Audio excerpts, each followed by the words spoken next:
And that building can completely drop to the foundations.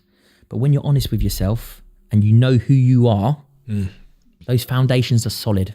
You will always have something to build from. But when you're not honest with yourself and everything comes crumbling down and you have no foundations to fall on, you're fucked.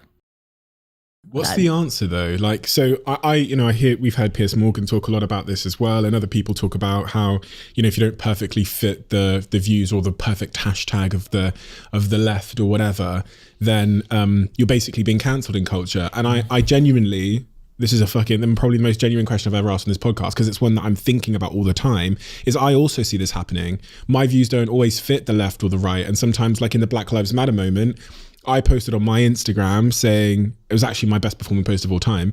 I said, because there was this whole narrative around like silence is violence, and if you're not saying anything, then you're a racist. I did a post saying like, that's obviously bullshit.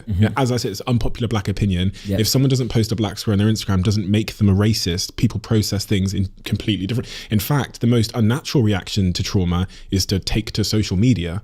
So like, and that absolutely, it didn't fit the like silence is violence narrative, and my ability, and I like, of course that's fucking true. Like, do you know what I mean? It doesn't fit. I understand, right? But it's not one individual in the millions and millions of views that post did could tell me there was one slide in that 9 that they disagreed with, but it was the feeling that I wasn't wearing the football kit of the left that made some people go, "You're an awful person, Steve." And then I'd go, "Why?" They'd go, yeah, exactly. You see their minds ticking and ticking. You're like, and I go, tell me what's wrong with the post. And they go, what's wrong. And I think, well, I know I'm not going to change. So when I look into my future, I go, well, at some point I'm going to get cancelled because my brand is building. I've got some stuff coming up in the media, and I'm thinking, I know I'm not going to change. So what's the answer here? Like, I'm always going to, and I know that it's getting more binary. What is the answer, Steve? So this is why you're here. Yeah, I know, but it's like what the answer is, to be true to who you are. Yeah, and just take the fire. And it's like, that's the one thing I've always fall back on, is just knowing, if you're an idiot, if you're irritating people, if you're not a good person, and then ultimately, you're going to get what's coming to you, and you probably deserve it. But I know that I'm a good person. I know my foundations. I'm polite. I'm respectful.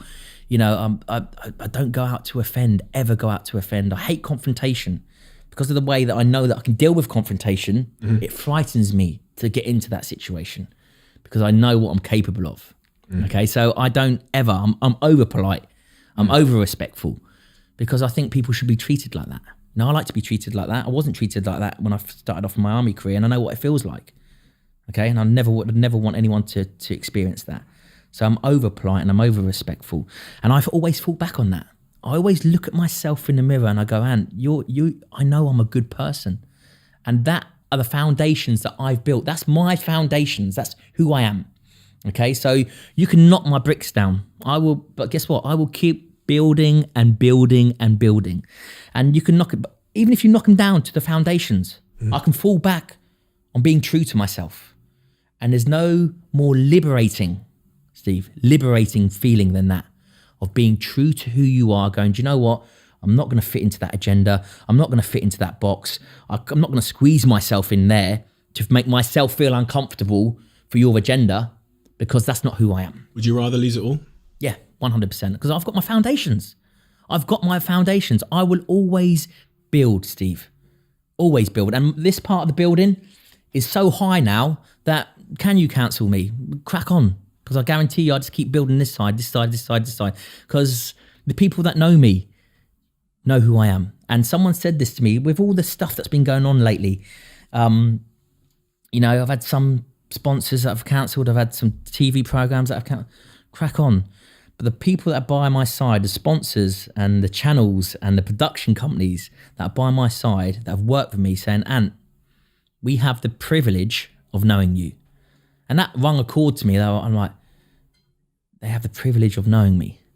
And I think to myself, wow, you've got the privilege of knowing me. I've got the privilege of knowing myself because I know who I am. And I'm glad I gave you that privilege. And it's not being big-headed. I'm glad I gave you that privilege of knowing me, because you know that this is just a storm of words. You know that this is just media hype. You know this is just fake news. You know this isn't real. You know, yeah, I've maybe got a little bit of a fiery side to me, but you know you're getting that with me. You know I'm rough around the edges. So yeah, and I'm happy to, you know, to cut a few of the edges, but those edges are still going to be there. Do you know what I mean? So when they said that to me, and it's something that will stick with me forever, and it's from a very, very good sponsor, you know, it's to do with my books. And I remember sitting back and just taking that breath and going, keep doing what you're doing, Ant. You're doing the right thing. And then this last week, you know, so many doors have opened. Production companies calling me, channels calling me, you know, and you hear about it. You hear about, oh, you know, you get cancelled, then that's your career done. But then you've got your Piers Morgans, you've got your Jeremy Clarksons, and now you've got your Ant Middletons, okay? And it just goes to show that I'm doing the right thing. And that actually, yeah, I'm not going to fit. I'm not going to be comfortable with everyone. You know, I'm not going to be their cup of tea. Well, that's fine, because guess what? I don't want to work with you. If I get questioned one little bit about who I am, like I said before, if I get questioned one little bit about who I am by any brands, any sponsors, any channels, then I will not work with them. I will say, listen, thank you very much. It's obviously, you know, not the right match. You go on and do your thing and I'll go on and do my thing, because I will always go on and do my thing. And that building can completely drop to the foundations. But when you're honest with yourself and you know who you are, those foundations are solid. You will always have something to build from. But when you're not honest with yourself and everything comes crumbling down and you have no foundations to fall on, you're fucked. That's when you're in trouble. That's when you start to go, well, I won't say that. I won't act like this. I won't do this and I won't do that. And that's when you become someone else. That's when you become fake to who you are. And guess what?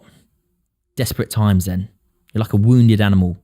And guess what? You're probably going to be right at the back of the pack for the rest of your life. The psychological impact of living a life that isn't true to yourself. And I mean, this is why people have these like midlife crises when they've, even in like the professional world where they've, you know, their mum and dad have told them to go and be a banker or a lawyer. They don't want to be, they want to be a fucking dancer or whatever. Yeah.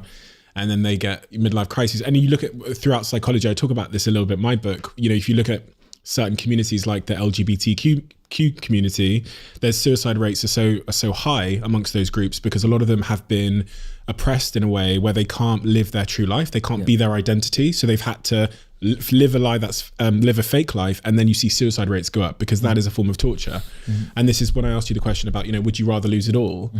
One would actually, maybe even if I question myself, say, well, what are you losing? Yeah. If you're losing TV shows and you're losing things that aren't true to yourself, is it a loss? You know?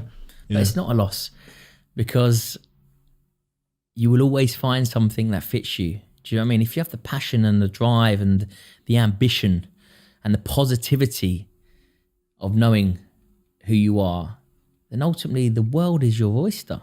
It's like, you know, people have this impression of me that I'm this hard-faced drill sergeant, non-accepting person. I am the complete opposite. Go and be who the fuck you want to be. That's my message. If that's what then don't let anyone force you into saying anything, doing anything, or being anyone else.